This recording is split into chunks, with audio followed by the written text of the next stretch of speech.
welcome to another edition of LC's Coaches Show. I am Brad Welburn. Glad to be back once again. We made it back from Sul Ross. I didn't think we were going to, but we did.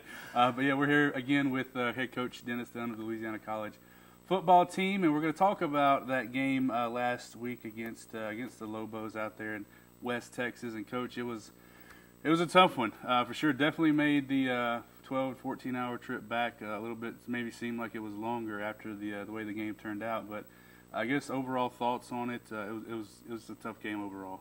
Yeah, very difficult to travel back that far with a loss, with an L. You know, that's the first time in since I've been here that we've come back. It was my 6th trip, so first time to come back with an L from Sul Ross, and very difficult loss, one that has been very difficult to get over. But take nothing away from Sul Ross. They're a much improved program, much improved team. Coach Pierce has done a nice job there at Sul Ross. Their facilities have been upgraded, brand new turf, a brand new field house a couple of years ago. So a lot of different things in place there for their program to expand and to get better. And they're attracting quality student athletes there now, whereas in the past it's tough to get people to come to Alpine, Texas. But when you enhance the facilities, which they've done, obviously that attracts better quality student athletes, and that's what we're seeing now. And I think Sul Ross is going to continue to be an up-and-coming program because of the commitment level that they've made in terms of facilities there at Sul Ross. It's a beautiful campus anyway, and then you start adding the athletic facilities, then it changes the dynamic of being a student athlete at Sul Ross. With all that said, I thought our defense played well enough to win. I think offensively for 3 straight weeks, it's no secret that we've struggled.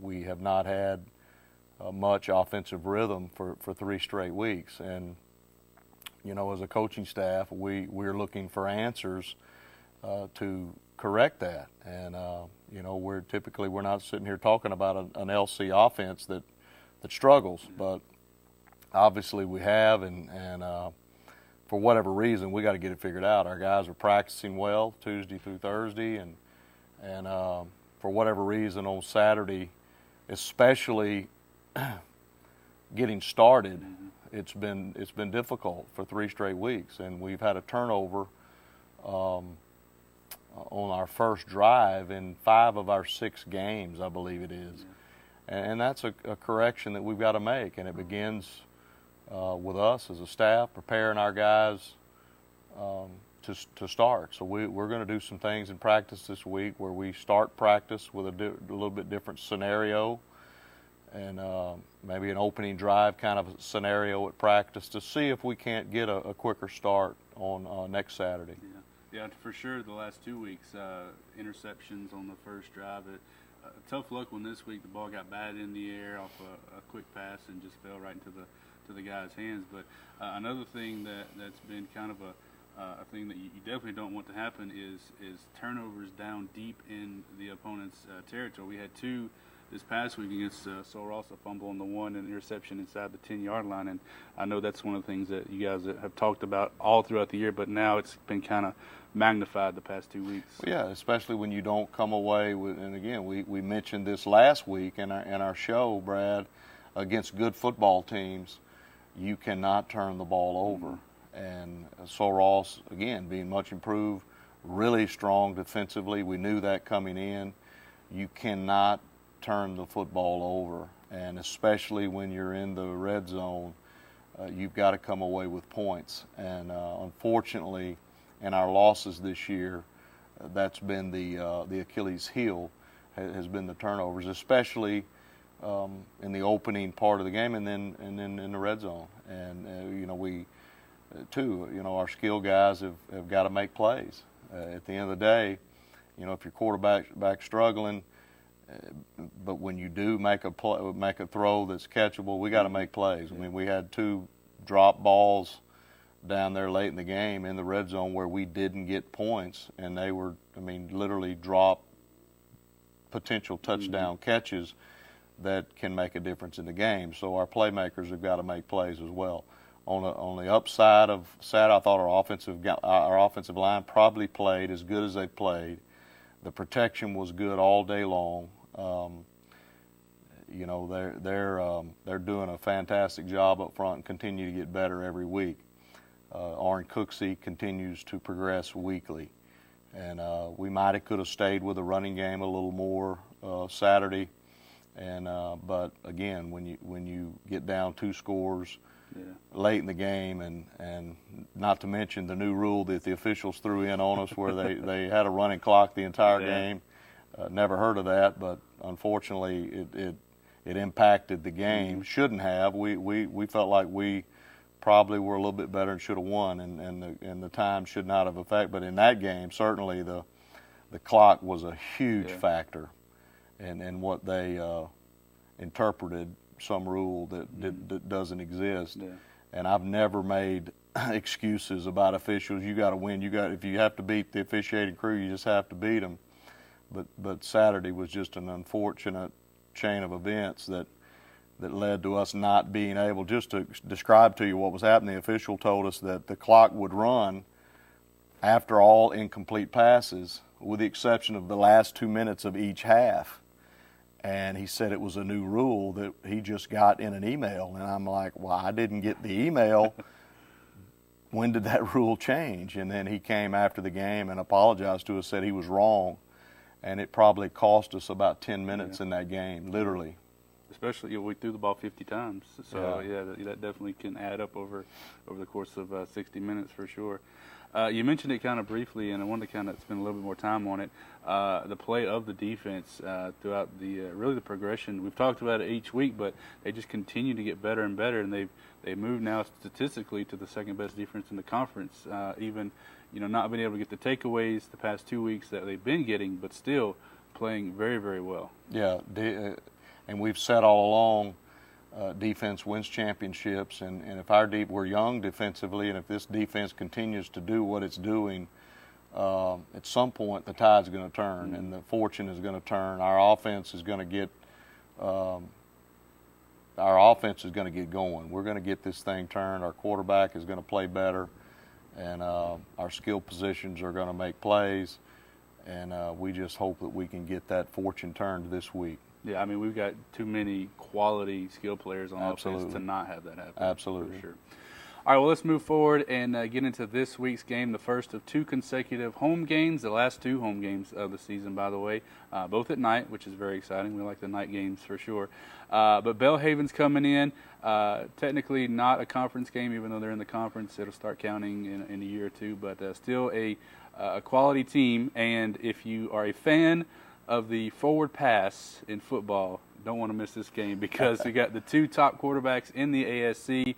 Belhaven likes to sling it around the yard. They have a really talented, I believe he's a freshman quarterback, and of course we all know what Easton's capable of. So if you're a fan of the forward pass, don't miss this game. It's going to be fun. Well, and really you have the father of the air raid offense coming to Wildcat Stadium on Saturday, Hal Mummy, who has got a tree of coaches out there that are coaching big-time Division I football that were tutored by Hal Mummy. So the fact that he'll be here and see his air raid offense live and up close and in person Saturday night would be the place to be.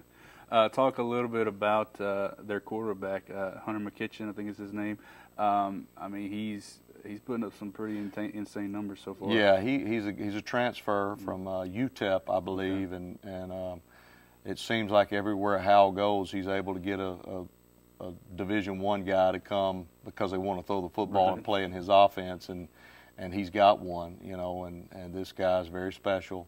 Reminds me of the guy that he had it back at McMurray several years ago, who was a Division I guy who had an opportunity to play on Sunday.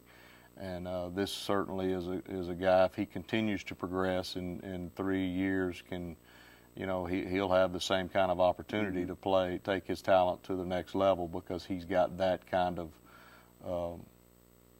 he's certainly got that kind of arm. He's got that kind of intelligence, it looks like, in the passing game, and he's learned Coach Mummy's system very well quickly. I assume, going to be kind of a challenge for our secondary, first of all, because of they like to throw it around 60, 70 times a game sometimes. It's going to be a big, 80. They threw it 80-something snaps against against Sul Ross 2 weeks ago, and just about that many times the other day. So, yeah, our secondary will be tested for sure. So you got LaCory, you got Sharvin, you got Willie. I mean, you got Orel. I mean, these guys are they're excited, I'm sure, for this game.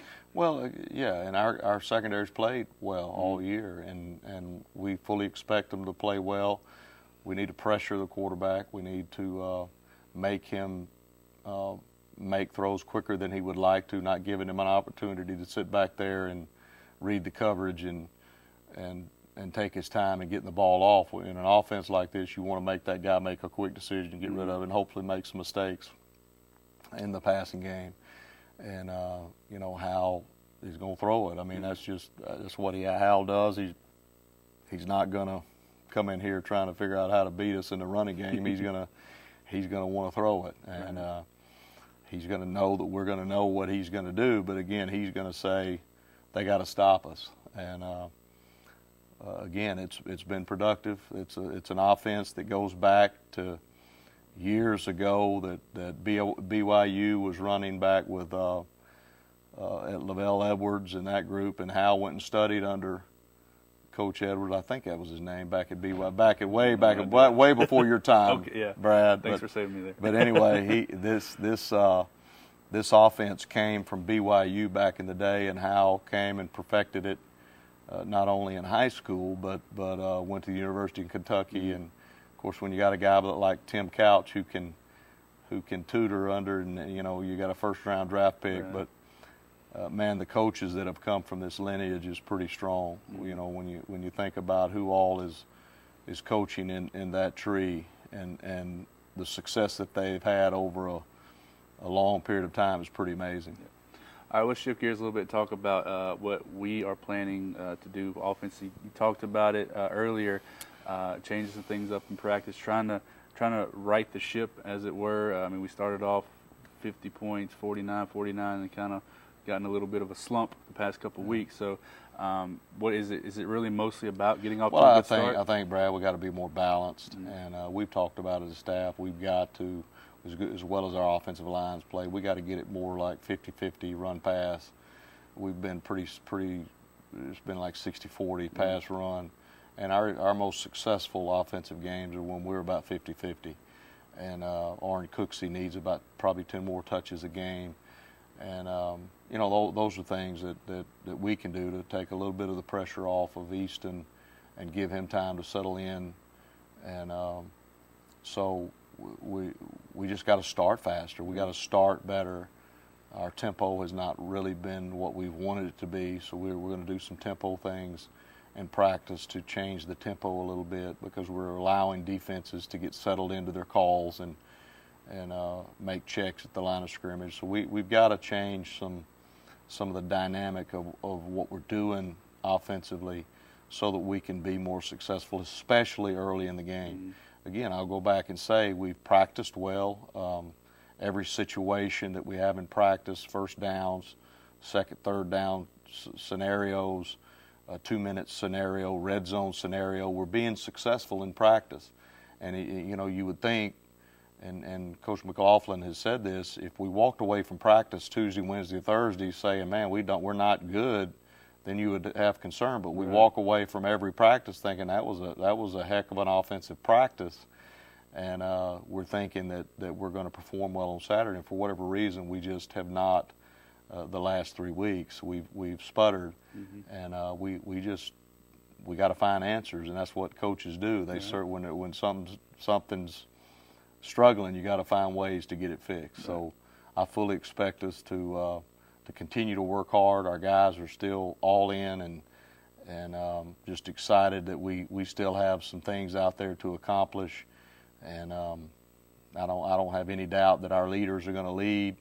And adversity is certainly a part of life, and we have a lot of life lessons as coaches to be instructing our players in. And you find who your real leaders are in times of adversity. And right now is one of those times, and I just believe our leaders will lead. All righty, Coach. Well, again, thanks so much for spending a few minutes here with us this week. Remember, 6 o'clock Saturday night, right here in Pineville, Wildcat Field. We will be streaming the game as we always do, lcwildcats.net. Check the website for the links. You can watch it, you can listen to it, you can do all that sort of stuff. But we would absolutely love to see you in the stands for sure on Saturday night. Any final words for the folks for Saturday? Well, I'm excited to be home. Our team's excited to be home the next 2 weeks. A big game this week versus a legendary coach. And then you got homecoming week coming up after that with a lot of excitement, playing the border rival. We won't talk about that game until next week, but a lot to look forward to over the next 4 weeks. But starting at home this Saturday night, we need our crowd to be charged. We need our fan base to be excited and to pull these LC Wildcats on to victory. We thank you for your support, especially our corporate partners who have helped us all year long with things that typically our budgets can't handle. So thank you again for your support, and we look forward to seeing you on Saturday night at 6 p.m. Absolutely. All right, thanks again, Coach. For Jeff Young and the Convergence Media Department, thanks for watching. I am Brad Welburn with Wildcats Media Sports, and we will see you guys next week. God bless you.